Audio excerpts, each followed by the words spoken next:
பிட்டுக்கு மண் சுமந்து கங்கை தலை சுமந்து உமையை தன்னிடம் சுமந்தவன். பிட்டுக்கு மண் சுமந்து கங்கை தலை சுமந்து உமையை தன்னிடம் சுமந்தவன். ஈசன் உமையை தன்னிடம் சுமந்தவன்.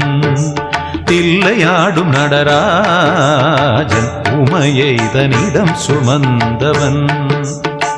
பூதகணத்தலைவன் நாட்டியத்தின் முதல்வன் கைலயங்கிரி இறைவன் கைலை வாழும் சிவன். பிட்டுக்கு மண் சுமந்து கங்கை தலை சுமந்து உமையை தன்னிடம் சுமந்தவன்.